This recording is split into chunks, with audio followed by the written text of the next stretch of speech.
mo kí ẹni tó bá wò mí, mo kí ẹni tó bá padà wò mí, mo kí wa bá ṣe ń kíra ní kí ọlá ìkí ìgẹ̀ ìkí ẹ̀yẹ ìkí tó lógo jùlọ ní ilẹ̀ káàárọ̀ oòjíire. Mo ṣe àbọ̀rọ̀ àbọ̀yè fún àbọ̀ ṣíṣe fún gbogbo wa pátápátá. Brief talk lórí ọ̀rọ̀ ọba Ìwó ni mo fẹ́ sọ. Ẹ bá rí àkọlé ètò mi, mo ní ṣé Emir tàbí ọba, ṣé Emir tàbí ọba. Àwọn wọn ní pé àpèmọ́ra báyìí la máa ń pe Tèmídire. Ìgbà tí mo ń ṣe research, mo wá lọ Google Emir, àwọn wo náà máa ń pè ní Emir. Àwọn tó bá jẹ ọba sí ibi tó jẹ́ pé emirate ní ibi tí ó bá jẹ́ pé Islam ló ń control ẹ̀ náà máa ń pè ní emirate. Ibi tó bá jẹ́ pé Islam ló ń control ẹ̀ náà máa ń pè ní emirate. So wá fẹ́ pass message sí gbogbo àwa ọmọ káàárọ̀ oòjíire pátá. Ẹ rí pé èmi àìmọye ìgbà sọ pé tí bá fẹ́ ṣe show fún Oluwo máa sọ pé Emir of Ìwó. Ṣé ẹ rí tí kábíyèsí ò bá mọ nǹkan tó ń ṣe, ẹ jẹ́ káwa mọ nǹkan tó ń ṣe, káwa mọ nǹkan tá à ń ṣe. Anybody ẹ má jẹ́ ká pe Olúwo ní Emir mọ́. Olúwo ò kì í ṣe Emir because reason ni pé tá a bá ń pe Olúwo ní Emir, a ti ń ta ilẹ̀ wa fún àwọn Islam nìyẹn o. À ń sọ pé ìlú yẹn máa padà di ìlú àwọn Malian tán wá kó wa lórí. Ṣé mọ̀ pé bí wọ́n ṣe ẹ mọ̀ pé nísìn wọ́n gain control nílọrin, wọ́n sọ pé ó kù ibi tí a máa gbẹ́sẹ̀ sí. So tá bá wá fall fún game tó Olúwo ń play, táwa náà bẹ̀rẹ̀ sí lọ ń pe Olúwo ní Emir of Ìwó.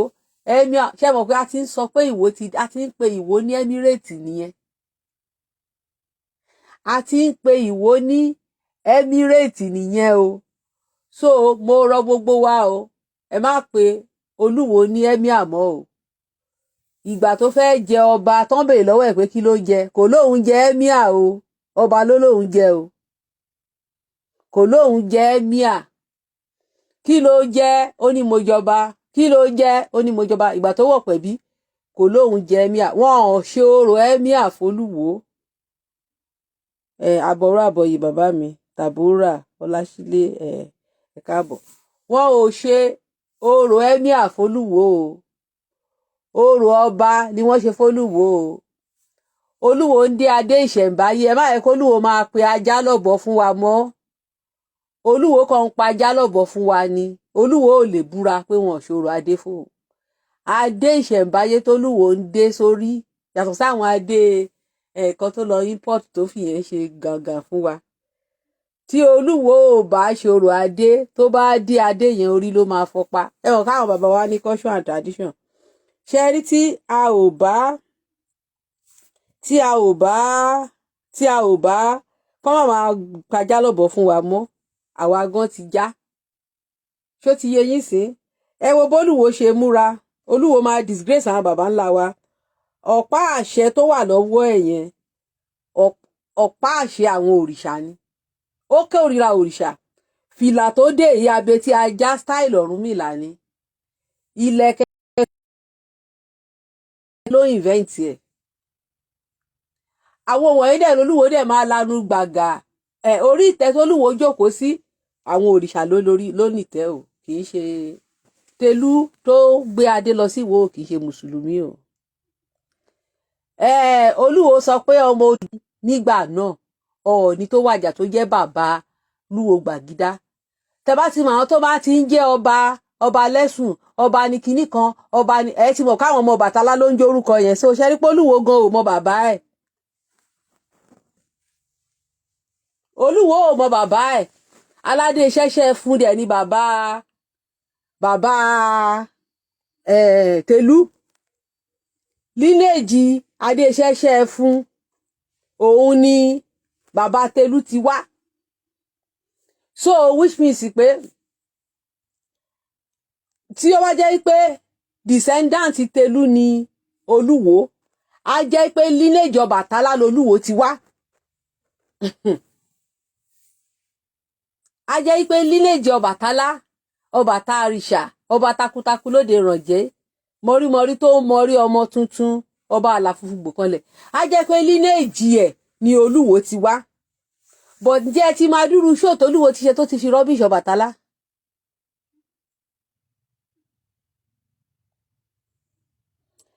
ẹ làbọrú bàbá mi adé ní ẹṣẹ káàbọ̀.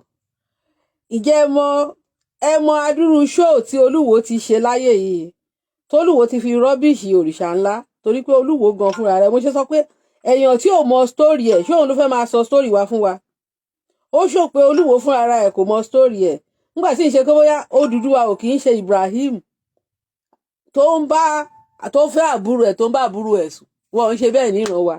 àwọn tó bá ń ṣe ń sìn nítorí pé ẹ̀mí kẹ́mí ẹ̀mí ajogun tó ti wọnú wọn torí pé ẹ̀sìn ajogun ni wọ́n ń ṣe ẹni tó bá dẹ̀ ti ń pe spirit ajogun kò sígbà tí ò ní máa hùwà kíwà torí pé àwọn tẹ́yìn ò mọ̀ òun lẹ sọ di èèyàn mímọ́ so tẹ bá ti ń pè wọ́n àwọn ni dímọ̀ torí àwa ò ní language fún dímọ̀ so tẹ bá dẹ̀ ti ń venerate àwọn spirit yẹn dímọ̀ yẹn á bẹ̀rẹ̀ sí máa wọnú yín ẹ bẹ̀rẹ̀ sí máa hùwà kíwà so gbogbo ẹni tó bá wá ń ṣe yẹn ń sìn ìwà oníwà ló wù kì í ṣe ìran wa ò kì í ṣe so ìran wa kì í ṣe àwọn ọ̀rúnmọlẹ̀ wọ́n máa ń fẹ́ ọmọ ara wọn ni èèwọ̀ ni a kì í kọ́ṣù ẹranko àwa ò ní lọ́dọ̀ wa àwa ò ní kọ́ṣù ẹranko àwọn tó gbẹ̀sìn wá fún wa àwọn ló ń ní kọ́ṣù ẹranko because ẹ bá ka báíbù ẹ rí i pé baba Lot àti Abraham àwọn ló bring Abrahamic family lénìí àwọn ọmọ Lot àti àwọn ọmọ Abraham àwọn ló bring Abrahamic family ẹ rí i pé fáwọn ẹ̀gbọ́n àtàbúrò á ló lọ fẹ́ mọ ẹ̀gbọ́n ẹ̀ ó fẹ́ kinní kan ẹ̀ so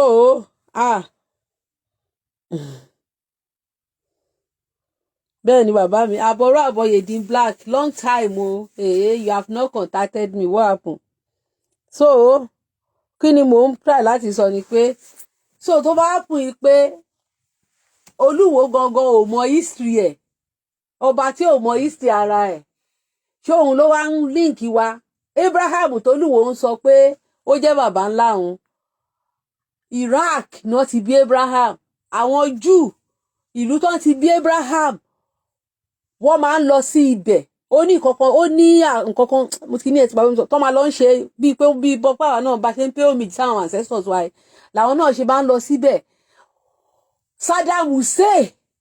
Saddam àti Abraham bó ṣe sọ the same family tree náà ti jọ wá.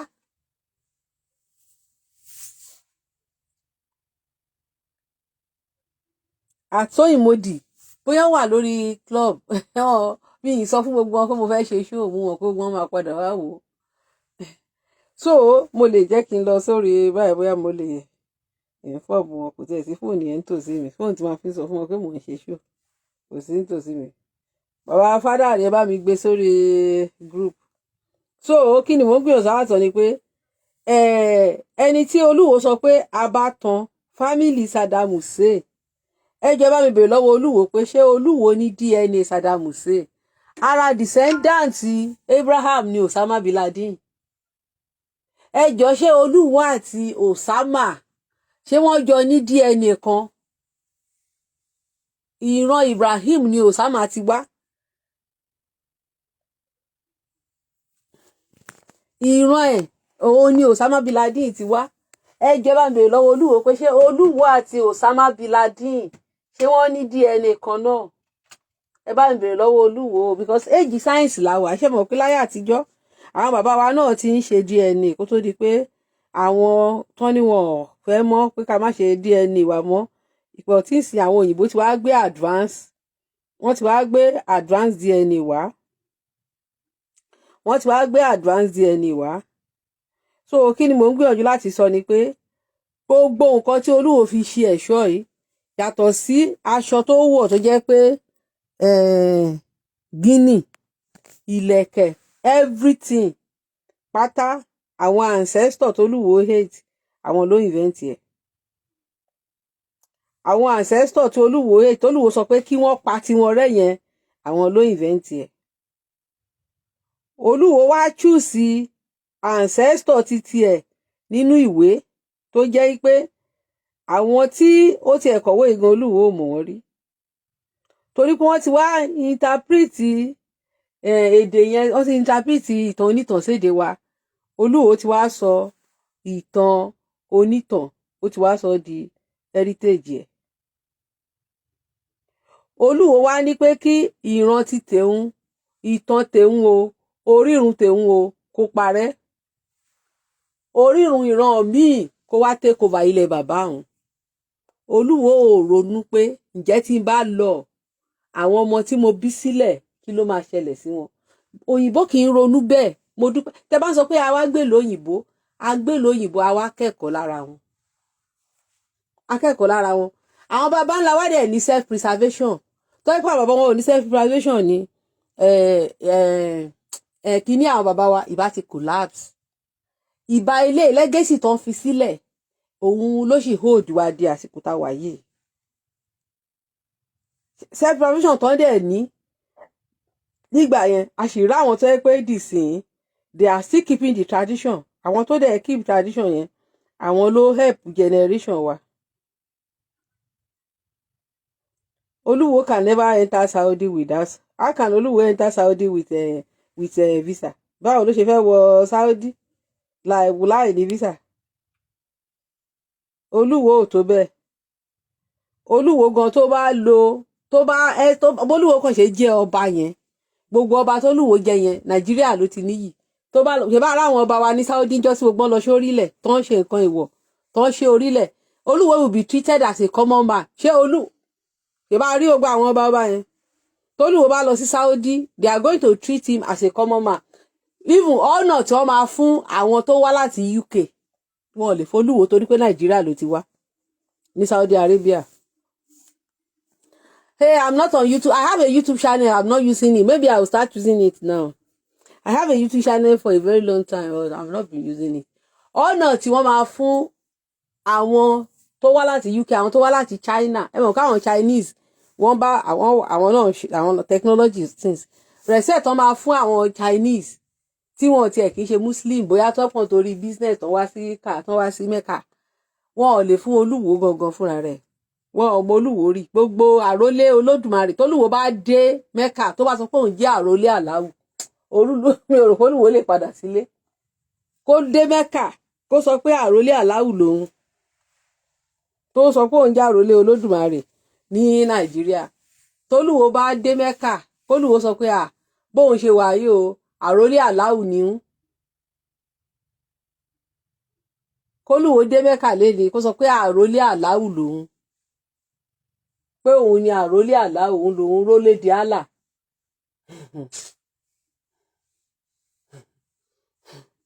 Ẹ jẹ́ bá mi comment kí ló máa ṣẹlẹ̀ àwọn ìbá ẹ̀yin tèmi tẹ́ wà lórí social media. Kí ló máa ṣẹlẹ̀ tí Olúwo bá sọ pé òun rólé di Allah? Ẹ ṣe kí ló máa ṣẹlẹ̀ tí Olúwo bá sọ pé òun rólé di Allah? Ẹ̀yin tèmi.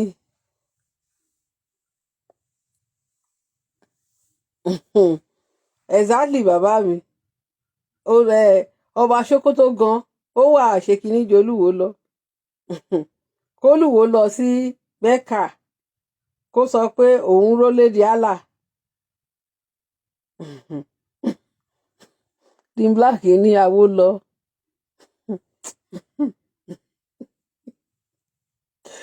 Olúwo kò jẹ́ dọ́rú ẹ̀ o. Àbí kó wà ní Kaaba kó máa sọ pé Allahu Akbar, Allahu Akbar. Kólúwo wá dé Kaaba kó wá ní ìbà Olódùmarè, ìbà Olódùmarè. Ẹ̀jẹ̀ wà lójú àwọn yẹn, ṣé àwọn yẹn gan rán? Àwọn yẹn.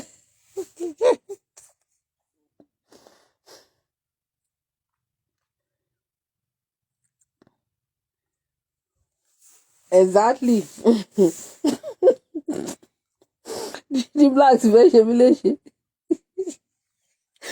The Black sọ pé àwọn orèlé.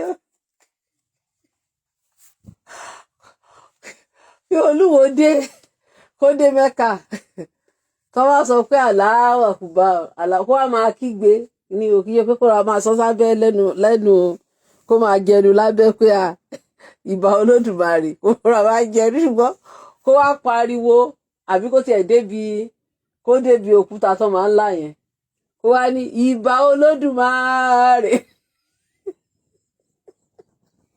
kó pariwo ìbà Olódùmarè wọ́n á kọ́kọ́ gbé Olúwo sẹ́gbẹ̀ẹ́ náà tó bá gbé bíbí black wọn kiri tó bá gbé Olúwo sẹ́gbẹ̀ẹ́ á ń lọ kúgù á ní kí Olódùmarè Ifá Ọ̀pẹ̀lẹ̀ wọn á lọ́lùwọ ti gbé ṣíríkù wá sí gbogbo eléyìí tí wọ́n ń kílèmù ńlẹ̀ tó ń sọ pé àlà wọn ni Olódùmarè yẹn wọ́n kàn lé wọn ò tó bẹ́ẹ̀ wọn ò tiẹ̀ ní jẹ́ kó Olúwo lá òkúta ni níbo ló ti fẹ́ la kó déwájú òkúta yẹn kó kọ́kọ́ kígbe ìbà Olódùmarè ìbà Olódùmarè ìbà Olódùmarè Olódùmarè ọba tí òkú méjì wá kọ́kọ́ gbé sẹ́gbẹ̀ẹ́ báyìí kí ló ń sọ lẹ́nu náà ṣẹ́dọ̀ ọ̀páyé ti lu jára àwọn mẹ́ka náà lè ti máa gbọ́n pa Olódùmarè wa nísìnyí kò sí kankan everybody ló ti ní gbogbo kìíní ẹ̀ sìn wọ́n á ní máa fẹ́ fọgbọ́n corrupt ẹ̀sìn àwọn professor ẹ̀sìn ọ̀dọ̀ nífà ìwọ́n tó lùwọ́ bá ń prove ẹ̀ fún wọn pé àlà àwọn ni Olódùmarè wọn àwọn aráàlú máa sọ wọ́n máa insist fún pé àlà àwọn kì í ṣe Olódùmarè wa. àwọn mẹ́ka wọ́n máa sọ fÓlúwo pé àlà àwọn Olúwo gan ò tiẹ̀ tó bẹ́ẹ̀ Olúwo gan ò jẹ́ gbìyànjú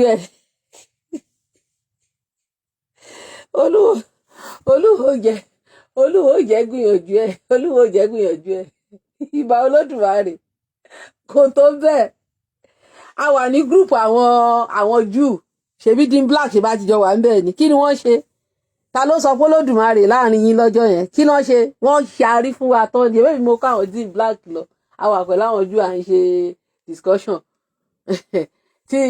tí ìkan nínú àwọn à ń sọ̀rọ̀ báíbù kankan ni o bí kan ṣe dárúkọ Olódùmarè nìyẹn mo ti gbàgbé ní tó dárúkọ Olódùmarè inú wọn ó ní yes wọ́n ní what's the name of the true God ó ní the true creator is Olódùmarè wọ́n ní kí ló ń jẹ́ bẹ́ẹ̀ wọ́n láwọn ò fẹ́ gbọ́ orúkọ yẹn rárá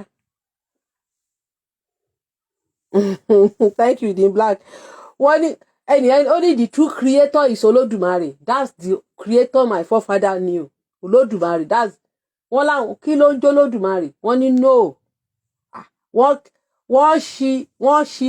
wọ́n ṣí èrè fún wọ́n dẹ̀ já kúrò ní wọ́n já sísàlẹ̀ ni Olódùmarè kí ni wọ́n ní pé àwọn ò fẹ́ gbọ́ Olódùmarè ń bíbà wọ́n láwọn ò fẹ́ gbọ́ Olódùmarè ń bíbà ẹ̀ wọ́n ní àwọn ò fẹ́ gbọ́ Olódùmarè ń bíbà ẹ̀ àwa dẹ̀ lọ torí èmi ti ń sọ fún àwọn tèmi pé àwọn pípù yìí o wọ́n sọ pé Olódùmarè tiwa o kò kì í ṣe kò ń ṣe Jèhófà àwọn o àwọn Júù ò tẹ̀ believe ní Jèhófà wọ́n ní kì í ṣe òun ni Yahweh àwọn àbí Hashem àwọn wọ́n ní no èmi wá ń ṣàlàyé fún àwọn tiwa àwọn tó wà ní group mi pé Yahweh o kì í ṣe Olódùmarè o àwọn Júù ò accept Yahweh mo á mú àwọn bíi mẹ́rin bíi márùn-ún àwájìjọ lọ sí ọ̀dọ̀ àwọn Júù à ń ṣe discussion because à ń sọ̀rọ̀ ni so àwọn Júù wá ń debunk Christianity àti Islam so ìgbà tó wáyé wọ́n ṣàwà ń sọ̀rọ̀ creator èmi náà mo wá dálẹ̀ because mo fẹ́ kí àwọn èèyàn mọ̀ kan so wọ́n wá béèrè question yẹn pé what's the name of the creator bí kan nínú àwọn tó tẹ̀lé mi lọ ṣe sọ pé Olódùmarè in fact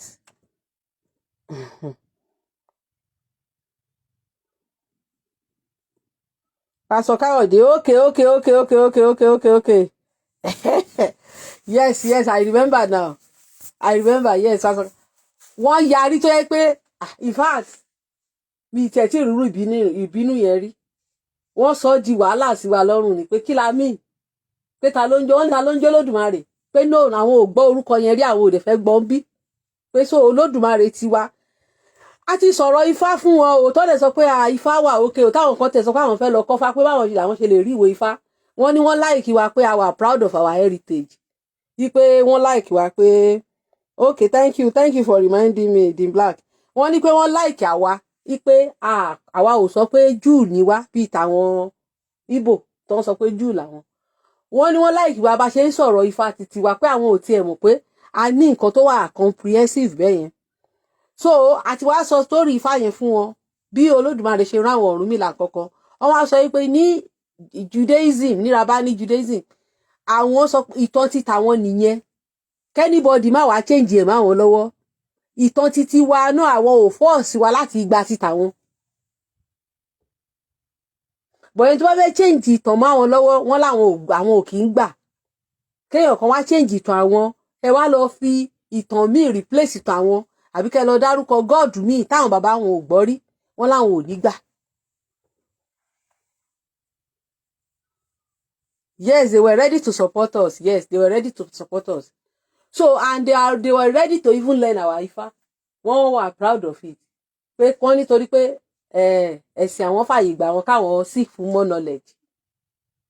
Báwo làwọn ṣe lè rí ìwé Ifá nǹkan kan bẹ́ẹ̀ ṣáwọn lè rí ní English nígbà tá a educate wọn. But nígbà tán wá sọ pé who is the true creator? Àwọn wá fi pé àwa fẹ́ attack àwọn ń ṣàfẹ́ suppress ti tàwọn ni bó ṣe wọ́n yarí lọ́jọ́ yẹn o. Wọ́n yarí gan ni pé kò sí nǹkan tó ń jẹ́ Olódùmarè báwo. Yes, they were interested and they respect our rich history. Thank you, Dean Black. They were so interested and they respect our rich history. Yes, and they were proud of us that we claim that we are Oníṣẹ̀ṣe and we claim that we were keeping the family heritage. Inú wọn dẹ̀ dùn pé à ń keep ancestral heritage. Wọ́n like wa, wọ́n respect wa gan. So àwa náà a dẹ̀ tamper pẹ̀lú títí wọn. But wọ́n ní God àwọn ò kì í ṣe Olódùmarè wa. Wọ́n ní gbogbo nation ló ní history ẹ̀. Gbogbo nation ló ní ìtàn títí ẹ̀. Àwọn ìtàn àwọn ní Old Testament tí àwọn Rome ti tamper pẹ̀lú náà. Torí wọ́n sọ fún wa pé nínú Tànákì àwọn wọ́n ní kò sí níbi kankan pé ejò lọ tọ̀yàn kankan jẹ. Wọ́n ní kò sí nínú Tànákì àwọn pé ejò kan lọ tán. Wọ́n ní kì í ṣe ejò ni wọ́n pè é nínú Tànákì àwọn. Wọ́n láwọn Christian ló yí orúkọ yẹn séjò. Satan ni wọ́n lè sọ pé Satan nǹkan tí Satan ṣe ó ṣe àwọn Ádámù àti Éfà lóore ni because ìhòòhò náà wà ó ṣí wọn lójú pé so gbogbo ègún tó ẹ̀ṣẹ̀ wà nínú Báíbù gan ìwọ yóò fọ́ lórí ìwọ wọn ní kò sí nínú ìtàn àwọn kò sí gbogbo yẹn ń bẹ.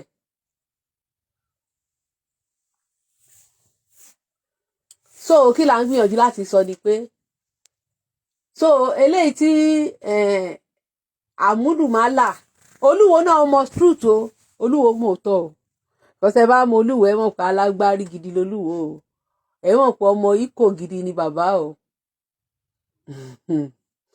ẹ mọ̀ pé ọmọ Ìkò gidi ni bàbá mọ òótọ́ ṣùgbọ́n nítorí pé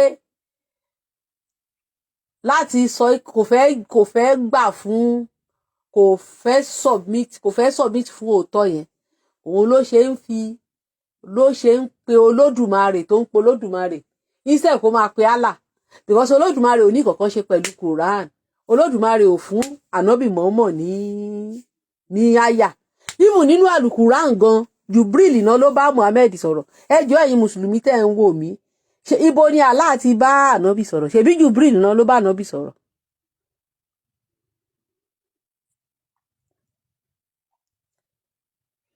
Exactly, Dean.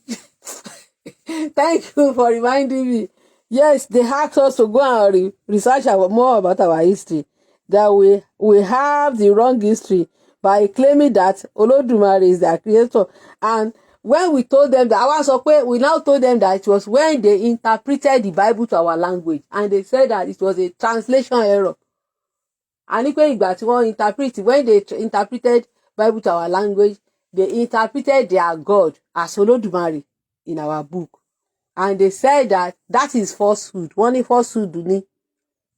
Wọ́n ní irọ́ ni. Wọ́n ní pé àwọn tó interpret God àwọn Olodumare pé they actually did it to mislead us. I'm happy that àwọn tájọ WhatsApp tí má ti ń sọ kínní people I'm not sometimes I've been saying this before but I'm happy that Dean Black is here with me because Dean Black lọ́jọ́ yẹn a jọ lọ sí meeting yẹn ni a jọ ṣe meeting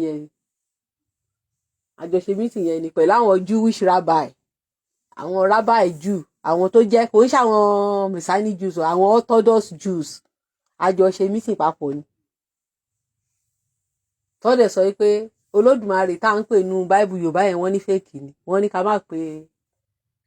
ká lọ sọ fún àwọn Christian Yorùbá pé kán lọ yọ Olódùmarè kúrò nínú Bible pé torí wọ́n ń tọra wọn jẹ ni pé afawasẹ́gbòjò tó ń tan ara ẹ̀ jẹ ni wọ́n pé Olódùmarè kọ́ ni Allah ni God àwọn o wọn ò dẹ̀ tún gbà yí pé Allah náà pé God àwọn ni wọ́n tún ní Allah náà kì í tún ṣe God tàwọn. wọ́n ní Allah ìfà nǹkan tó ń sọ nípa Allah àti ẹ̀wọ́ wọ́n ní Allah ò kì í ṣe God àwọn àtọ́. wọ́n ní Allah ò kì í ṣe God àwọn. wọ́n ní Allah ò kì í ṣe God àwọn. ìpè so Allah tún yàtọ̀ sí God tàwọn.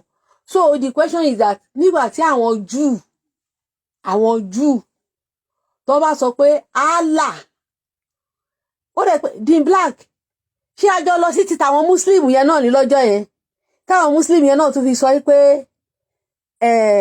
ipe ṣìríkù là ń ṣe láti máa pe Allah ní Allah ní Olódùmarè ó dẹ̀ pé Dean Black ó dẹ̀ pé ṣàtijọ́ lọ yẹn náà ni àbí pẹ̀lú mo sì gbàgbé orúkọ ọ̀bọ yẹn mo record voice mo record part of that conversation lọ́jọ́ yẹn yes okay yes torí mo record part of that conversation tí àwọn yẹn náà tún sọ fún wa pé àwọn tẹ́pẹ́ àwọn Muslim tó wá láti Ethiopia àwọn tó wá láti Sudan àwọn tó wá láti Saudi Arabia àwọn táfíjọ wà ní meeting yẹn tí boy kan fi sọ pé tí màmá òun bá di Muslim Christian tó bá tí màmá òun bá change ẹ̀sìn òun máa pa màmá òun pé nǹkan tí kinní sọ nìyẹn tí gbogbo á fi sọ pé kí ló dé so kí ni mo gbìyànjú láti sọ ni pé àwọn tó ní ẹ̀sìn méjèèjì number one àwọn Muslim tó wá láti Arab nation wọ́n fi yé wa yí pé Allah kì í ṣe Olódùmarè yes thank you Dean Black àwọn Muslim tó wá láti Arab nation wọ́n sọ fún wa pé Allah kì í ṣe Olódùmarè àwọn Jew wọ́n fi yé wa pé Yahweh wọn o kì í ṣe Olódùmarè wa o ìfà wọ́n ní pé tá bá pe Allah ní Olódùmarè ní ọ̀dọ̀ wọn wọ́n máa yọǹkì wa ni tá bá pe Olódùmarè ní ọ̀dọ̀ àwọn wọ́n ní wọ́n máa yọǹkì wa ni straight wọ́n náà máa yọǹkì wa ni àwọn Júù náà sọ pé nínú òfin láíláí àwọn kì í ṣòfin tì sí tí wọ́n bá pe Yahweh lólódùmarè ní ayé àtijọ́ wọ́n máa yọǹkì ẹnìyẹn ni ṣùgbọ́n wọ́n láwọn ò tiẹ̀ fẹ́ gbọ́ orúkọ yẹn níbi tí àwọn wà wọ́n ò fẹ́ gbọ́ Olódùmarè rárá wọ́n ní wọ́n fẹ́ gbọ́ alọ́lọ́run wọ́n ní wọ́n fẹ́ gbọ́ nǹkan tó ń jẹ́ bẹ́ẹ̀ wọ́n láwọn ò tiẹ̀ fẹ́ mọ̀ túmọ̀ ẹ̀ wọ́n láwọn ò fẹ́ gbọ́ wọ́n ní pé a fẹ́ suppress history àwọn ni a fẹ́ bà history àwọn jẹ́ a fẹ́ máa claim pé tiwa superior sí tiwọn wọ́n ní kì í ṣe kan náà pé a béèrè lọ́wọ́ wọn pé ṣé Olódùmarè wọn nífá ṣé Yahweh wọn ṣé wọ́n gbọ́ nínú ìtàn pé bóyá ó ní. mo ń lùsè kíní yẹn lọ ní jàre ẹ jọ ẹ bá mi show love and like a béèrè pé ṣé Yahweh a béèrè pé nínú ìtàn ǹjẹ́ wọ́n ní kárátà bí èjì ogbè bí àwọn ọ̀yẹ̀kú bí àwọn ọ̀fún because I try láti educate wọn pẹ̀lú ifá wọ́n ní àtọ̀ wọ́n ní kò sí nǹkan tó jọ bẹ́ẹ̀ ni bàbá mi wọ́n ní blasphemy ni bẹ́ẹ̀ ni wọ́n ní blasphemy wọ́n ní kò sí nǹkan tó jọ nínú ìtàn àwọn so nígbà táwọn àwọn Júù sọ bẹ́ẹ̀ pé kò sí nǹkan tó jọ a tún wá béèrè lọ àwọn meeting tàbáwọn Arab Muslim yẹn ṣe ó yàtọ̀ sílẹ̀ tá báwọn Júù ṣe wọn pé àwọn Júù yẹn ọ̀rẹ́ wa ni wọ́n a kàn study a ṣe kinní ni àwọn ti Arab yẹn náà àwọn Arab yẹn náà ní pé no a béèrè pé ǹjẹ́ ti àwọn Arab yẹn o ǹjẹ́ nínú ìtàn ṣé ó wà nínú ìtàn pé bóyá Allah ó sọ odù bí ó sọ nǹkan kan bí 16 kalẹ̀. No, Baba Fadare was not this Fadare. The other Fadare was not there. I think he was there. He was there. Yeah. He was there. He was there. He was there. Even Ẹyinjú was there as well. Ẹyinjú náà wà ńbẹ̀. Ẹyinjú was there. So, wọ́n ní pé a béèrè pé ṣé Allah ǹjẹ́ ó ní nǹkan kan bí odù 16? Wọ́n ní kò sí nǹkan tó ń jẹ́ bẹ́ẹ̀ nínú Allah. Allah ò ní.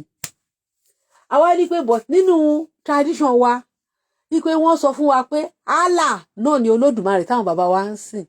Ní pé látijọ́ ọ̀kan àwọn ará bá yarí o pé Allah ni Allah ń jẹ́ o.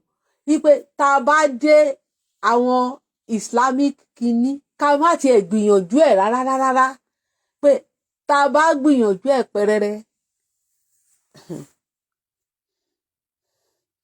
Wọ́n ní a lè má padà sílé o. Bó ṣe sọ fún wa nìyẹn sẹ́. Ẹni tó ń jẹ́rìí mi wà níbi ìtajọ wà mítì. Àjọ ṣe a lọ pẹ̀lú a ṣe mítì kí jẹ́ mítì a lọ ṣe bí group discussion pẹ̀lú wọn ni. So kí ni mo ń gbìyànjú láti sọ ni pé ìyẹn ibi táwọn ìyẹn límìtì tí àti ẹ̀wà béèrè lọ́wọ́ Arab yẹn pé ṣé Yahweh ni God okay nígbà tá à ń béèrè náà mi rò pé mi ò béèrè question yẹn lọ́dọ̀ àwọn Muslim torí ọ̀tọ̀ọ̀tọ̀ níjọ́ yẹn ṣùgbọ́n mo dìídì tún béèrè ti Yahweh because àwọn yẹn tẹ̀ ń sọ̀rọ̀ against Islam wọ́n ń sọ bí ànábì bó ṣe fìtínà àwọn baba ńlá wọn so pé ẹ̀sìn méjì ló gbógun ti àwọn líbà àwọn ò wá sọ̀tọ̀ báwọn ṣe gbógun ti àwọn Gentile because àkànú Bible káwọn Júù ló kọ́kọ́ gbógun tó níṣẹ̀ṣe ṣùgbọ́n wọ́n ní pé látijọ́ táwọn ti délé ayé yìí wọ́n ní ẹ̀sìn méjì ló kọjú ìjà sí wọn wọ́n ní Christian àti Muslim pé àwọn ló bà civilization wọn jẹ́ wọ́n ní àwọn Christian àti Muslim ló bà civilization àwọn jẹ́ ìgbà wọ́n ní àwọn Christian ló kọ́kọ́ bẹ̀rẹ̀ wàhálà pẹ̀lú wọn wọ́n ní ìgbà táwọn mùsùlùmí tún tí ànábì dé wọ́n ní wọ́n kàn ń yọ́ǹkì àwọn bàbá wọn ni pé dandan wọ́n gbọ́dọ̀ ṣe àwọn bàbá wọn tí ò bá dẹ̀ ṣe kìíní ìgbà náà wọ́n ṣe náà ń yọ́ǹkì wọn tó ń yọ́ǹkì wọn tó ń yọ́ǹkì wọn tó ń yọ́ǹkì wọn tó ń yọ́ǹkì wọn tó ń yọ́ǹkì wọn wọ́n sọ oríṣiríṣi nǹkan fún wa lọ́jọ́ yẹn so àwa sọ pé ṣé Allah wọ́n ní Allah ò lè ever jẹ́ gọ́ọ̀dù àwọn láéláé pé tó bá jẹ́ pé ibẹ̀ gan ni tèmi ti bẹ̀rẹ̀ sí í ṣe pé tó bá jẹ́ pé Allah òun náà ni gọ́ọ̀dù àwọn pé wáì tó ṣe jẹ́ pé àwọn mùsùlùmí ń kọjú sí Kaaba àwọn ń kọjú sí Jerusalem wọ́n níbì kan ló yẹ káwọn máa kọjú sí pé gọ́ọ̀dù ọ̀tọ̀ọ̀tọ̀ làwọn ń sìn o pé wọ́n wá pe ajá lọ́bọ fún wa ní ilẹ̀ káàárọ̀ àjíire ni o wọ́n ní ṣe náà pé mo dẹ̀ rí mẹ́sẹ̀jì kan sìn theology religion theology and theogeries bẹ́ẹ̀ ni bàbá mi wọ́n ní pé wọ́n pe ajá lọ́bọ fún wa ní lọ́dọ̀ wa láti pa Allah àti Yahweh pọ̀ ni o wọ́n ní ṣe náà wọ́n ní wọ́n fi gbé wa mọ́ra ni àti Allah o àti Yahweh o wọ́n ní kì í ṣe Olódùmarè àwọn baba ńlá wa wọ́n ní ìjọ tá bá ti wá gbà pé Allah ni Yahweh àti Olódùmarè wọ́n láti dèrò ẹ̀yìn torí purpose tán fi sọ Allah àti tán fi sọ Yahweh àti Allah di Olódùmarè wa ni pé kí láti lè pa tiwa rẹ́ wọ́n ní nínú ẹ̀sìn àwọn Áṣẹ́mù àwọn ó sọ pé àwọn ò gbọ́dọ̀ gba ẹlòmíì sínú ẹ̀sìn wọn àwọn làwọn ni tó ra wọn so nínú ẹ̀sìn títí wọn èèwọ̀ ni fún wọn láti lọ gbé ẹ̀sìn wọn lọ sí ìlú bíi torí àwa tún sọ lọ́jọ́ yẹn pé ẹ̀yin lẹ bà wá láyé jẹ́ o ẹ̀yin lẹ gbẹ̀sìn wa wọ́n láwọn kọ́ làwọn gbẹ̀sìn wa fún wa o wọ́n láwọn míì ló gbẹ̀sìn wa fún wa tán lo orúkọ àwọn láti fún wa lẹ́sìn o wọ́n láwọn kọ́ làwọn gbé ẹ̀sìn wa fún wa o honorable you are welcome wọ́n láwọn kọ́ làwọn gbé ẹ̀sìn wa fún wa o wọ́n ní àwọn Róòmù ló gbẹ̀sìn wa fún wa pé àwọn Róòmù tó gbé ẹ̀sìn wa fún wa wọ́n bà ẹ̀sìn àwọn náà jẹ́ o, pé orí wọn náà ti kọ́kọ́ bẹ̀rẹ̀. Àwọn náà kọ́kọ́ pè ní pé àwọn náà kọ́kọ́ sọ pé Jésù ti pa ìṣẹ̀ṣe àwọn rẹ́, pé orí tiwọn náà ti bẹ̀rẹ̀. Pé lẹ́yìn tí wọ́n ṣe ṣìyá fún wọn tán ni àwọn ìmọ̀le náà tún bẹ̀rẹ̀, táwọn náà ṣe ṣìyá fún wọn. Wípé so kó tó di pé wọ́n ṣẹ̀ṣẹ̀ wá ń ṣe ṣìyá fún àwọn tó kù, wọ́n ní àwọn gangan náà kọ́kọ́ fi ṣe practical.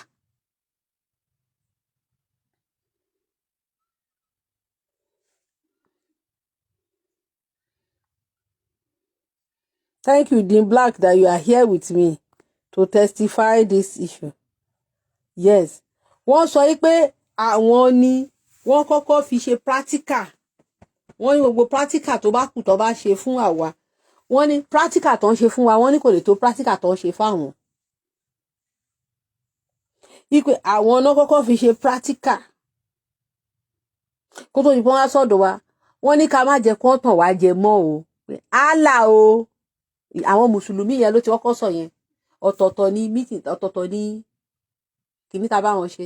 Àwọn mùsùlùmí yẹn ní pé Allah kì í ṣe Olódùmarè wa o. Àwọn Júù náà ní Yahweh àwọn o, kì í ṣe Olódùmarè wa. Wọ́n tó bá yẹ pé Yahweh wọn ni. Wọ́n ní ìgbà tí Ànábì Mọ́mọ́ kọ́kọ́ bẹ̀rẹ̀.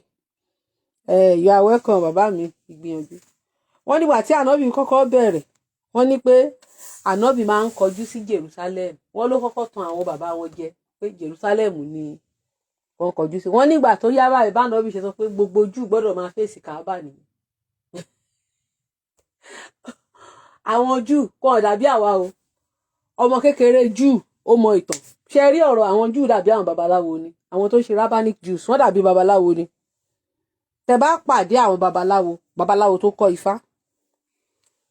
Tẹ́ bá béèrè question kan lọ́wọ́ wọn, èyí tẹ́ bá tó wà ní Cuba nǹkan kan ló máa kì fún yín. Èyí tó wà ní Brazil nǹkan kan ló máa kì fún yín. Èyí tó wà ní Togo nǹkan kan ló máa kì fún yín.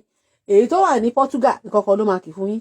Èyí tó wà ní Èkó nǹkan kan ló máa kì fún yín. Èyí tó wà l'Èkìtì the same Ifá kan ni gbogbo wọn dẹ̀ máa kì tán máa fẹ́ náà làwọn Júù. Bẹ́ẹ̀ náà ni àwọn Júù. Nǹkan kan náà ni gbogbo wọn sọ. Ọjọ́ yẹn gan meeting tá à ń ṣe bí online meeting ni. Àwọn kan wá láti Brazil, àwọn kan wá láti Mexico, àwọn tó wá láti US wà ńbẹ̀, àwọn tó wá láti UK gangan.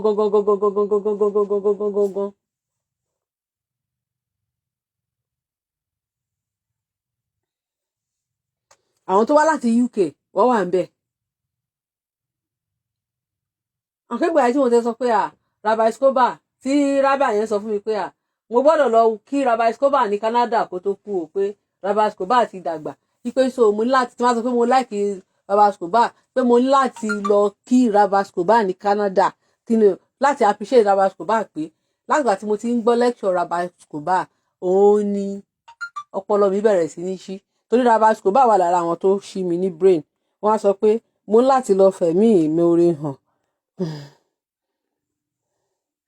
I bet talk am o. Why now? Facebook tẹ́yàn bá quote ẹ̀ Facebook kò yẹ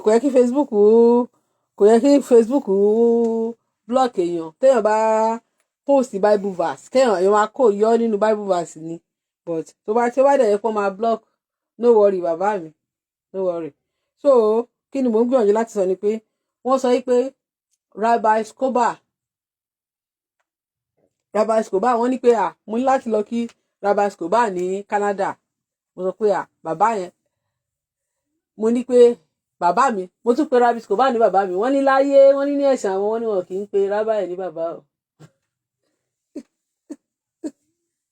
Wọ́n ní mo lè pè ní mentor mi, mo lè pè lẹ́ni tí pé kì í ṣe bàbá o, pé àwọn tó wà Canada èèyàn kan tó tiẹ̀ torí wọ́n gbé ẹnìyẹn súnmọ́ Rabbi Escobar gan, ó gbé kìnìún drive, ó wá sọ pé ó lóun máa jíṣẹ́ mi fún Rabbi Escobar pé mo ti praise ẹ̀ jù pé inú ẹ̀ máa dùn gan, wípé bọ̀ tí bá fẹ́ ṣe pé mo ní láti rí pé Rabbi Escobar ti wọ bí 80 something, wípé wọ́n ti dàgbà, pé mo ní láti wá kí Rabbi Escobar kò bless mi, kí ni mo wá káàkiri. Abba àti father ìkọ̀kan náà ní méjèèjì.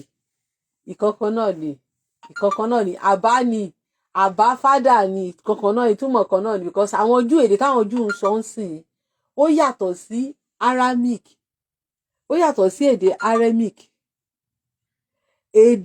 Aramaic yẹn Aramaic language yẹn ó pọ̀ lédè wa o ẹ má jẹ́ ká tanra wa jẹ o Aramaic language yẹn because àwọn Aramaic yẹn wọ́n ní àwọn 201 làwọn Júù àwa ní ṣé ìtàn 401 la ní àwọn Júù ní ìtàn 201 òmòye sọ pé ìtàn àwọn Júù yàtọ̀ sí tàn wa o àwọn 201 ni wọ́n ló kọ́kọ́ rọ̀ àwọn 201 tó rọ̀ yẹn tí wọ́n dẹ̀ gbà pé Áfíríkà náà rọ̀ sí bọ̀ irọ́ tán wá ń pa ni pé wọ́n á padà wá sí Israel mi ò believe o wọ́n lọ sí Israel kankan o àwọn 201 yẹn àwọn ní èdè wọn ni wọ́n pè ní Aramaic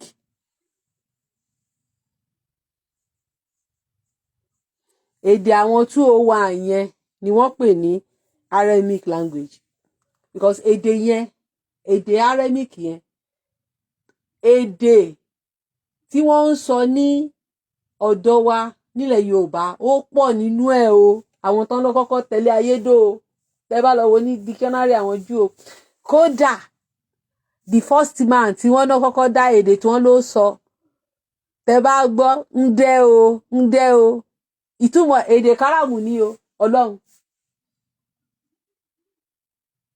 ó wà nínú dictionary àwọn Júù ò mọ̀ pé dáadáa o ń dẹ́ o náà pé ń dẹ́ o yẹn ní ń dẹ́ o pé ẹ̀ ńlẹ́ o ìtumọ̀ kan ṣoṣo èdè káràmù àkókò.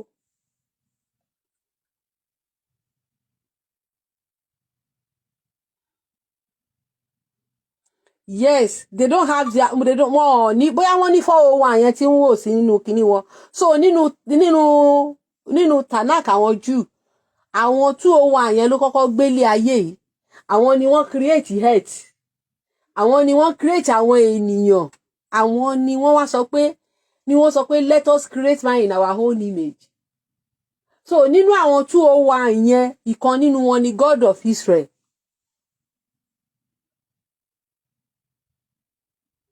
àwọn Christian ló ṣe monotheism tí wọ́n lọ pa gbogbo Elohim tí ó dàbí irúnmọlẹ̀ nínú history wa papọ̀. Some people call them Anunnakis. We have history of 401 irúnmọlẹ̀. We have another history of 201. Ọ̀kànlérínwó, ọ̀kànlérúgba tó lódùmarè rán wá pé ọ̀kànlérínwó ni Olódùmarè kọ́kọ́ rán wá. Ìgbà tó yá tí Olódùmarè pè wọ́n padà sí òde ọ̀run. Olódùmarè wá padà rán ọ̀kànlérúgba wá 201. So àwọn Júù wọ́n ní 201. Wọ́n ní 201. Ara àwọn 201 ẹ̀dẹ̀ di Earth, which is a woman, black woman.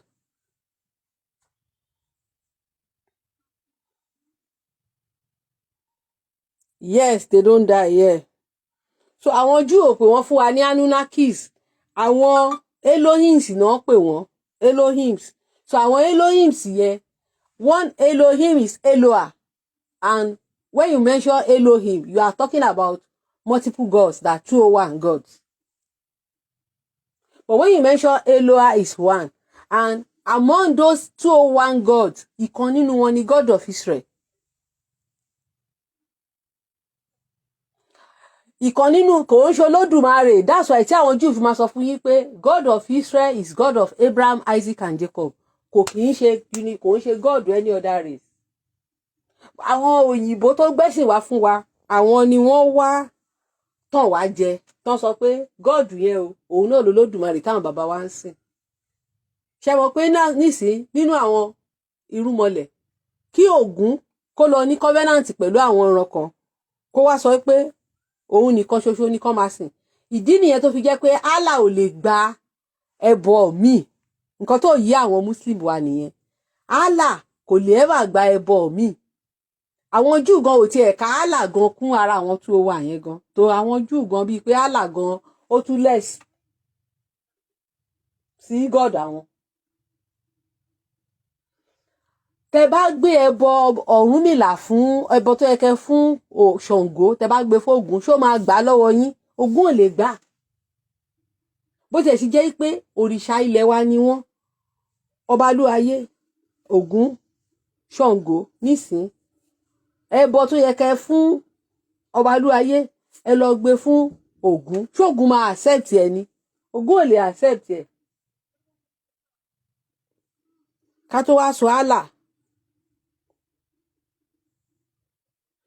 mi ò mọ ètò àpíà sí Ayọ̀ Babalọ́lá o thank you Dim Black mi ò mọ ètò àpíà sí wọn bẹ́ẹ̀ bóyá Ọ̀rúnmìlà ló àpíà sí Babalọ́lá bóyá Ìlà ọmọ Òyìgí ló àpíà sí bóyá Ọbàtálá ni because kò Jésù kankan ò lè àpíà sí Babalọ́lá ẹ má yẹ ká máa tọra wa jẹ bó àwọn bàbá ńlá wa ló àpíà sáwọn ọmọ wọn táwọn ọmọ wọn wà confused àti Mósè Orímọládé o àti Babalọ́lá o àti Ọ̀ṣọ́fà kò sí òyìnbó kankan tó àpíà sí wọn kò sí òyìnbó kankan tó àpíà sí wọn wọ́n wà confused.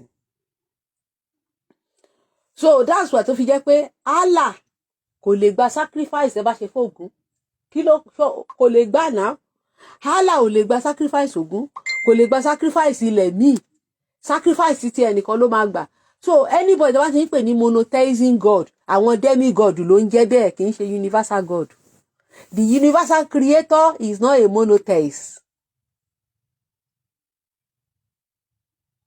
the universal creator ò ń ṣe monotheist God of Israel kò lè gba sacrifice tí kò lè gba tògún lè báwo ló ń sìn ẹ lè Ògún ṣógun náà lè gba tẹ́lẹ̀ tẹ́fẹ́ fún ni Ògún ò lè gbà bọ̀ nítorí pé àwọn èèyàn wa ò dẹ̀ fẹ́ accept òótọ́ yìí pé Allah ò kì í ṣe Olódùmarè ní religion fún wa. Mo dúpẹ́ lọ́wọ́ Ọlọ́run pé I've been to I've tried to learn and I took my people that we are together that follow me that are in my group I took them for meeting inú mi dẹ̀ dùn pé ìkan nínú wọn wà níbí báyìí tó dẹ̀ ń testify nǹkan tí a bá bọ̀ so àti Allah àti Yahweh kò sí èyí tó jọ́ lọ́hùn nínú wọn tó bá wọ Olúwo kólúwo accept Olúwo kan máa nǹkan tó ń pè ní ṣe rí irọ́ kò kí ń change reality èèyàn lè manipulate irọ́ bọ́ ò lè manipulate reality because èèyàn bá ń tan rẹ̀ jẹ ọ̀tọ̀ ni pé èèyàn lè deceive universe èèyàn lè má tan rẹ̀ jẹ àwọn nígbà tí wọ́n sọ fún wa pé God of Israel ò lè gbàgbó láyé kò lè gbà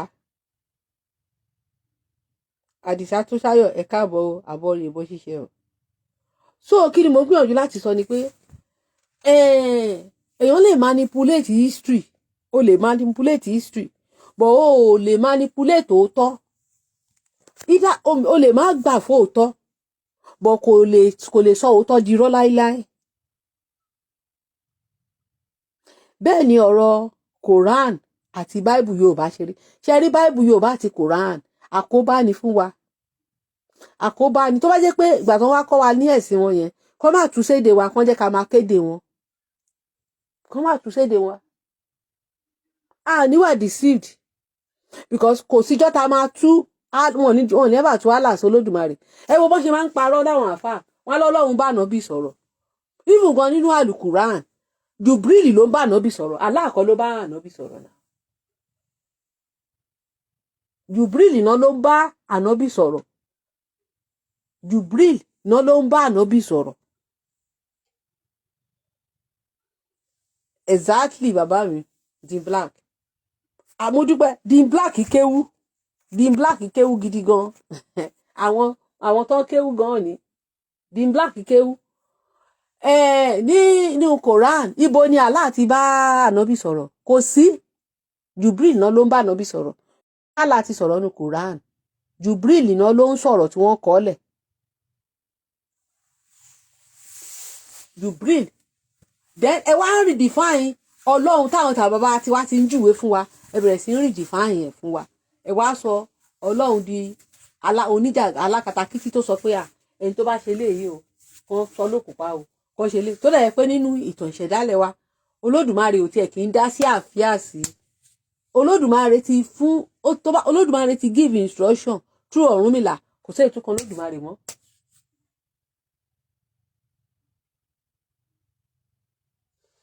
Ní Judaism Yahweh àti Ibrahim wọn lọ́rẹ́ ni wọ́n àwọn Júù ti ẹ̀gbìlì wọ́n sọ pé forgery ní ti gbogbo version ti Islam pé bàbá àwọn kò kí ń ṣe Muslim pé Abraham ò ní ẹ̀sìn rárá.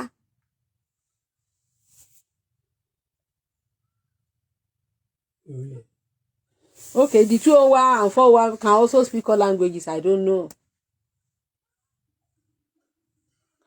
àwọn Júù sọ pé bàbá ńlá àwọn wọ́n ní Moses ló fáwọn ní religion pórí Moses ní religion ti dé. Wọ́n ní àwọn ancestors àwọn ẹbọ náà máa ń rú, wọ́n ní wọn kì í ṣe wọn ń ṣe lẹ́sìn, wọn ò ní ẹ̀sìn rárá. They don't have ẹ̀sìn.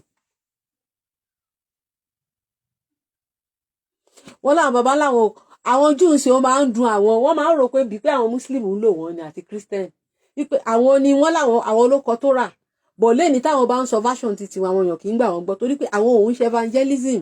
Tẹ bá lọ sí channel àwọn Júù ẹ lè rí kán máa pe àwọn aráàta pé ẹ̀yin èèyàn o ẹ máa bọ̀ ní ẹ̀sìn wa o ẹ̀yin ẹ wá ṣe kì no they only speak to the Jew tó sọnù náà máa ń pè padà proselytization of the Jew tó sọnù nìkan náà máa ní pé kó padà wá pé wọ́n ní this is your heritage, wọ́n ní Christianity ò ń ṣe heritage yẹ, Islam ò kì í ṣe heritage yẹ, atheism ò kì í ṣe heritage yẹ, anything tó bá lọ ṣe kì í ṣe heritage yẹ, Judaism nìkan ṣoṣo ni heritage yẹ. Pé kódà wọ́n sọ pé téèyàn bá tẹ̀ ń ṣẹ̀sìn mí gan wọ́n ló ń tanra ẹ̀ jẹ ni wọ́n lẹ́nu yẹn gan ẹ̀sìn yẹn pé àwọn Júù kò dẹ̀ sí hellfire nínú ẹ̀sìn wọn, kò sí nǹkan tó ń jẹ́ ọ̀run àpáàdì.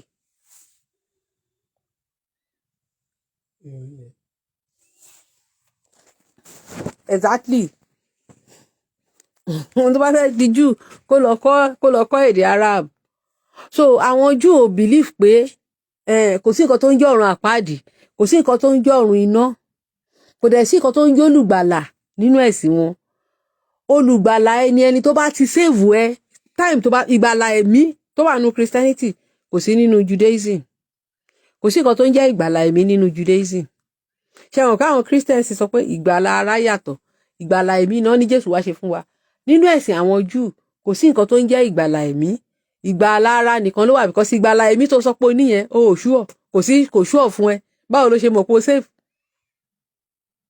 So àwọn Júù believe pé ilé ayé ti bi tire ládálé ayé yìí, téèyàn bá wálé ayé tó bá fọ́nbù tó bá padà lọ wọ́n máa clean ẹ̀, wọ́n á tún send bó jẹ́ ìgbà 20 wọ́n máa send ẹ̀, wọ́n máa resend ẹ̀ ni. Lọ́dọ̀ àwọn Júù báwa ṣe rò pé ẹni tó bá ti lọ ṣe ẹ̀sìn ẹlẹ́sìn nínú ọ̀dọ̀ àwọn Júù ó wá ayé asán ló wá. Ọlọ́run mo fọlọ́run ṣẹ̀rí báyìí. Èèyàn tó bá wá sílé ayé ní Judaism tí ò ṣe ẹ̀sìn àwọn baba ńlá ẹ̀, ilé ayé asán ló wá. Báwa ṣe máa sọ pé ẹni tí ò bá ti tẹ̀lé Jésù ilé ayé asán ló wá. Lọ́dọ̀ àwọn Júù gbogbo anybody tó bá tẹ̀lé Jésù ẹnìyẹn ló wáyé asán, àbẹ́ni tó bá tẹ̀lé ànábì àfàwọn Arab tó bá jẹ́ àwọn Arab ló tẹ̀lé ànábì o wọn wáyé asán o, ṣùgbọ́n èèyàn dúdú tó bá tẹ̀lé Jésù ayé asán ló wá lọ́dọ̀ àwọn Júù. Torí pé wọ́n ní téèyàn bá parí nǹkan tó ń ṣe láyé ibi téèyàn ti wálé èèyàn máa ń padà sí. Ṣé mọ̀ pé ọ̀rọ̀ táwọn Júù sọ ó bá nǹkan tí wòrí méjì sọ pé ẹni tájá bá wá lajá ń bá lọ. Ṣé rí pé nǹkan táwọn Júù sọ ó bá nǹkan tí wòrí sọ.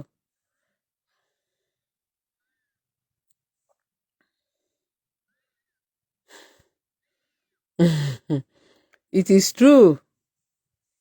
Okay, wọ́n ní Ifá said it as well. Thank you, ẹ ṣé. Pé k'Olúwo tó bá ń sọ Arab and maybe he will replace Allah with láéláé Olúwo tó bẹ́ẹ̀.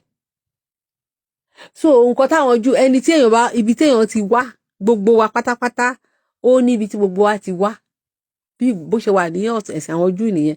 So téèyàn bá parí iṣẹ́ ibi tó ti wá lòun padà sí. Eléyìí tán sọ pé èèyàn kan ṣe lọ bá Jésù jọba bò ń lọ sí Abraham bosom yẹn. Àwọn Júù wọ́n lẹ́nu yẹn máa sọnù ní transit ni. Àwọn Júù ò believe nínú ẹ̀.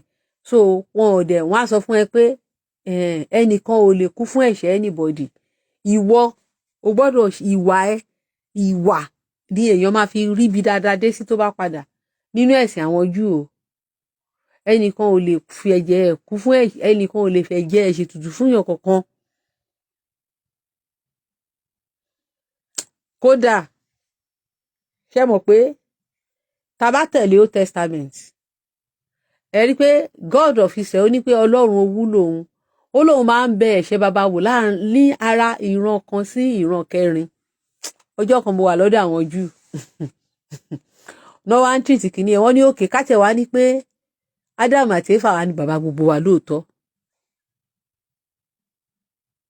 torí èmi sọ fáwọn Júù lọ́jọ́ yẹn pé mi ò ṣọmọ Ádámù àti Éfà, wọn ò dẹ̀ fọ́ọ̀sì mi láti gbà pé ọmọ Ádámù àti Éfà ni mi. mo ní I thought I was but I'm no more, mi ì ṣọmọ Ádámù because nínú history mi kò sí Ádámù àní fún bẹ́ẹ̀, wọn ò dẹ̀ fọ́ọ̀sì mi láti gbà.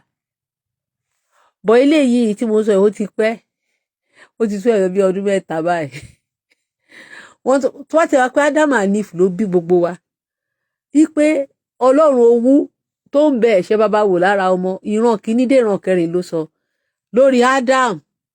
ẹ jẹ́ kí n wò ó genealogy of Adam and Eve. bàbá Fáwálé mo kí yín o, ò ń bọ̀ ná. genealogy Adam and Eve, genealogy of Adam and Eve, mo ń bọ̀.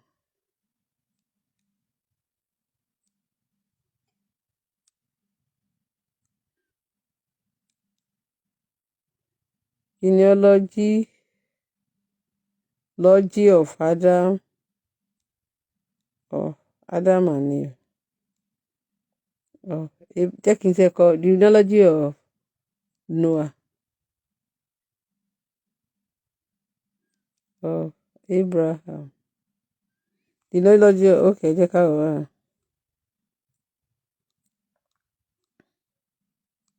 nǹkan tí wọ́n ń try láti sọ fún wa ni pé tá bá tẹ̀lé nǹkan tí Bible àwọn sọ, wọ́n ló sọ pé láti ìran kìíní dé ìran kẹrin.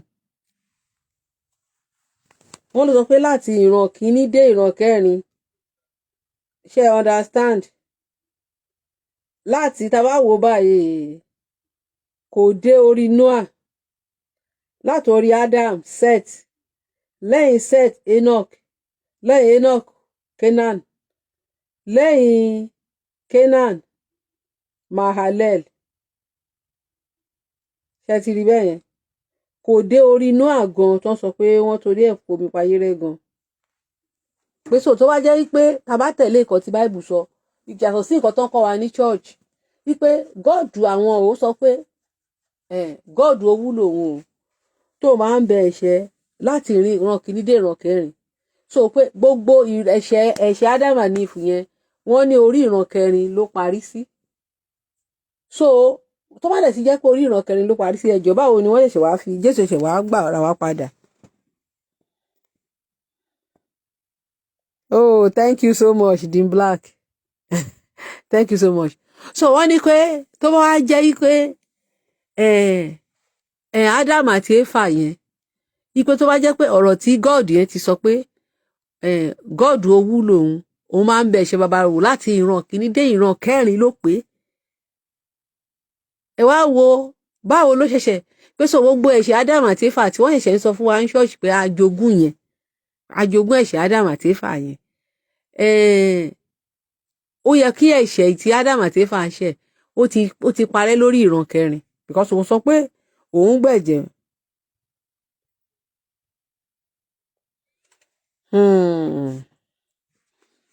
If I said it as well. òun náà ni mo ṣe ń sọ pé àwọn Judaism wọ́n ní Africa tradition ni wọ́n ti pick Judaism. èyí tó ń kàn fi kún ni ẹ pa infidel tí àwa ò níyẹn láfíríkà. àwọn ni àfikún ni àwọn òfin yẹn gan wọn láwọn baba ńlá wọn ló create ọ̀pọ̀lọpọ̀ òfin wọn gan láwọn èyí táwọn baba ńlá wọn create pọ̀ bẹ́ẹ̀. law of the ancestor wà ń bẹ́ẹ̀. law of the universe wà tó jẹ́ law of the supreme creator, law of the ancestor náà wà.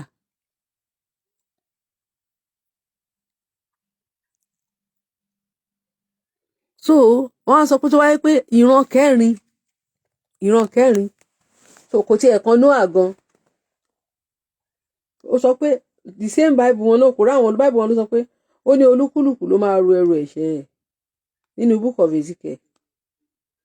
everybody ló máa ru ẹrù ẹ̀ṣẹ̀ ẹ̀. òun ní olúkálùkù wá ru ẹrù ẹ̀ṣẹ̀ ẹ̀. olúkálùkù ló máa ru ẹrù ẹ̀ṣẹ̀ ẹ̀. ó wà ní Bible ẹjọ́ ṣe so God yẹn ṣó wà confused pátápátá ni kò mọ ètò ń sọ mọ́. wípé so wọ́n torí pé àwọn Christian gan kì í tẹ̀lé Bible òun náà ṣe ń fi Bible òun náà ṣe ń fi Christianity gbà wá òun náà ṣe fi ń gbà wá wọ́n torí pé Christian ò kì í tẹ̀lé Bible Christian ò kì í tẹ̀lé Bible Christian ò kì í tẹ̀lé Bible.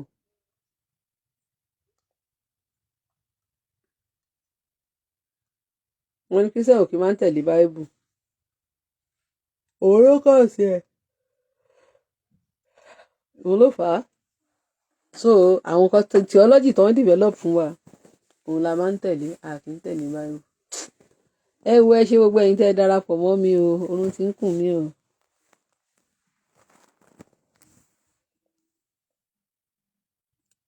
Wọ́n ní cross Jésù wà lóde Calvary ṣá àwọn Júù gan ò accept ikú Jésù náà wọ́n ìfà ṣe ẹni tẹ́lẹ̀ bá sọ tó bá yẹ pé inú ẹ̀sìn àwọn Júù náà bí wá sí èmi máa wà liberal mo mọ̀ káwọn Christian bá ń feel hot ọ̀tọ́ yẹ pé Judaism náà bí yín sí that's why kò sẹ́ni tó ní faith o ní faith nǹkan tán kọ́ wa ní gbogbo àgbàgbọ́ Muslim nǹkan tán kọ́ wọn náà gbàgbọ́ tán fẹ́ kúlé lórí àwọn Christian náà nǹkan tán kọ́ Christian gbàgbọ́ àwọn Júù wọn ò tiẹ̀ rí Jésù kó kú fún ẹ̀ṣẹ̀ wọ́n believe pé Jésù kú as a criminal ni báwọn Júù ṣe believe nìyẹn wọ́n ní pé Jésù lọ sí trial pé ẹni tó bá fẹ́ fi ṣètùtù kì í lọ trial wọ́n ní Jésù kú fún wọ́n ní blasphemy àti pé Jésù practice witchcraft òun ni wọ́n mú Jésù fún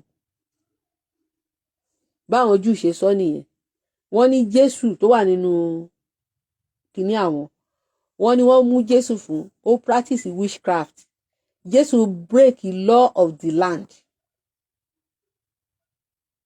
ìgbà tí Jésù break law of the land pé ní time yẹn gbogbo èèyàn tó bá fẹ́ pa wọ́n bá ń kàn wọ́n má gbélébùú ni that's the way táwọn Róòmù ṣe máa ń pààyàn nígbà yẹn so wọ́n dẹ̀ wá believe pé Jésù break law wọ́n gbé Jésù lọ sí trial wọ́n ní Jésù gan lọ jail ṣé wọn pé wà ní Bible pé wọ́n ti Jésù mọ́lé èdè táwọn fi sọ ni o Christian má fi ọtí o báwọn Júù ṣe ṣàlàyé nìyẹn wọ́n ní pé wọ́n gbé Jésù lọ sí jail bàtàn dẹ̀ gbé Jésù sí jail Jésù wà ní jail wọ́n wá ṣe àwọn Júù tiẹ̀ tún sọ pé ìgbà tí Jésù ń bá Pọ́ńtù Pílátù sọ̀rọ̀ yẹn tán ló wà ní ìdàkọ́ pé ta ló wà ń bẹ̀ tó ń rìkọ́ọ̀dù pé ibi tó yẹ ká ti máa mọ̀ kó dàbí ìgbà tó ń hàtì fíìmù ni fún wa tán sọ pé Jésù àti Pọ́ńtù Pílátù kankan tán jọ sọ̀rọ̀ dá kọ́kọ́ tán dẹ̀ kọ́ sílẹ̀ pé ta ló wà ń bẹ̀ wà tí Jésù àti Pọ́ńtù Pílátù jọ sọ̀rọ̀ Calvary lórúkọ ilé rẹ́rìí o so wọ́n ní pé wọ́n pa Jésù ni wọ́n ní Jésù kú wọ́n ní ìbọn tí nǹkan tó ṣẹlẹ̀ ni pé ìgbà tí Jésù sọ pé òǹgbẹ́ ń gbẹ ohun yẹn wọ́n ná fún Jésù vinegar tán fún Jésù yẹn wọ́n ní kìíní ni sedative ni tó wà mú kéèyàn sùn tó dẹ̀ máa jẹ́ kí Jésù wà relief pẹ̀lú àwọn pain tí Jésù ní wọ́n wá gbé Jésù lọ wọ́n wá lọ resuscitate Jésù báwọn àwọn Jésù ò gbàgbọ́ pé Jésù kú ó jíǹde o because àwọn rabi tovia sọ pé ó lóun ti bèrè lọ gbogbo Christian pé kán wá ṣe àlàyé pé èèyàn tó ti kú tí wọ́n ti sin pé Bible ṣe Matthew ló sọ pé àwọn obìnrin lọ ń anoint ara Jésù pé báwo náà ṣe lọ máa ṣe ìgbà tán ti sin Jésù tán fi òkúta yí orí ẹ̀ yẹn ṣé inú ihò tí Jésù wà ni wọ́n ti lọ ń anoint ẹ̀ pé ìdí ìgbà tí wọ́n ní Jésù lóun jíǹde àwọn ọmọ ìyìn Jésù gan wà ṣọ́ọ̀kì ipe so wọ́n resuscitate Jésù ni àwọn Júù ò gbàgbọ́ pé Jésù kú o so wọ́n lè gbàgbọ́ pé Jésù kú ẹ̀ṣẹ̀ aráyé lọ wọ́n nítorí pé tó bá jẹ́ pé wọ́n fi Jésù ṣètùtù ni wọ́n ní ọ̀tà ló yẹ kán gbé Jésù lọ wọ́n ló yẹ kán dúnbù Jésù ni wọ́n ló yẹ kán dúnbù Jésù ni ipe so ó yẹ kán dúnbù Jésù kán wá da ẹ̀jẹ̀ Jésù sí orí ọ̀tà wọ́n tó wáyé pé ètùtù náà fi Jésù ṣe ipe ọmọ Jẹ́fítà nínú Báíbù tí bàbá ẹ̀ ṣe sacrifice ṣèbí wọ́n pa á ni wọ́n dúnbù ẹ̀ ni ipe so wọ́n máa gbé lọ sí ọ̀tà ni wọ́n dẹ̀ máa dúnbù ẹ̀ wọ́n ní bó ṣe yẹ kán ṣe nìyẹn tó wáyé pé lóòótọ́ ni Jésù ṣe di ètùtù ipe so for the mere fact pé Jésù tẹ̀tù wá pé Jésù wọ́n bẹ̀ ní pé Jésù fẹ́ǹtì ní anyway pé Jésù kò ń ṣe pé Jésù kú ṣe rí tẹ́ bá lọ wo kíní meaning nǹkan tó ń sọ nínú Greek yẹn pé he gave up the ghost mean pé ó faint ìtumọ̀ ẹ̀ ní Greek he fainted ní ìtumọ̀ ẹ̀ ní Greek àwọn Júù ò believe, àwọn Júù gbogbo ilé ìtàn tí ì ṣe àwọn Júù ò gbàgbọ́ o, wọ́n kàn wò wá bíi pé wọ́n ti kọ́pọ̀ lọ wa lọ ni. ẹ wo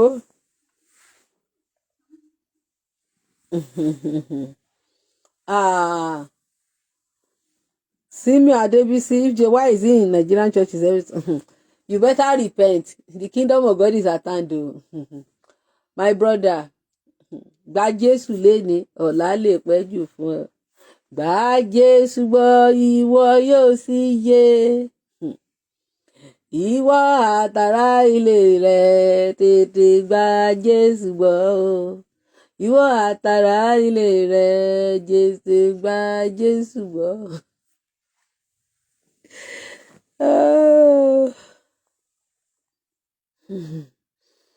I wouldn't mind though meeting with Daddy Joe and the Jews.